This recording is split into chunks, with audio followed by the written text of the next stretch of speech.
দর্শক, কিছুক্ষণ পরেই সদ্য প্রয়াত কবি হেলাল হাফিজের প্রথম নামাজে জানাজা অনুষ্ঠিত হবার কথা রয়েছে। এই মুহূর্তে বাংলা একাডেমিতে আছেন আমাদের সহকর্মী নীল মাহবুব।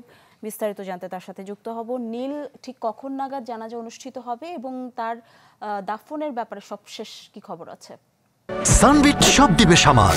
সানবিট ম্যাজিক প্রেস ডিশওয়াশিং এর মাথা ঘোরানো সলিউশন আনা হয়েছে এবং এখানে কিন্তু সবাই আসলে তাদের শ্রদ্ধাঞ্জলি জ্ঞাপন করছেন এবং এই শ্রদ্ধাঞ্জলি শেষেই কিন্তু তার যে প্রথম জানাজা সেই জানাজা অনুষ্ঠিত হবে এবং আপনি এই মুহূর্তে দেখতে পাচ্ছেন যে সেই জানাজার জন্য প্রথম জানাজার জন্য কিন্তু সবাই আসলে লাইনে দাঁড়াচ্ছেন, সমবেত হচ্ছেন তার জন্য আসলে শেষ একটি প্রার্থনার জন্য।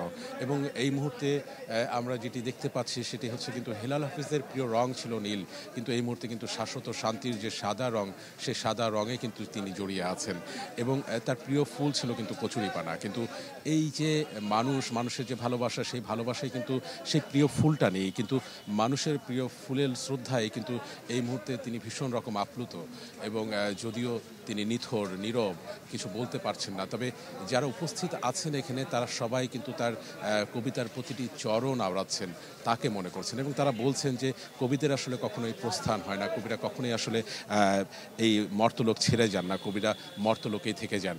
তো এই যে হেলাল হাফিজদের চলে যাওয়া, সেই চলে যাওয়া অবশ্যই একটি অপূরণীয় ক্ষতি, তবে তার যে দ্রোহে বিদ্রোহে, প্রেমে বিরহে কিংবা অভ্যুত্থানে অথবা যে কোনো শাসনে শোষণে তার যে পংক্তিমালাগুলো আছে, তারা বলছেন সেই পংক্তিমালাগুলো প্রত্যেকটি হৃদয় ধারণ করুক এবং এই বাংলাদেশ একটি সোনার বাংলাদেশ হয়ে উঠুক।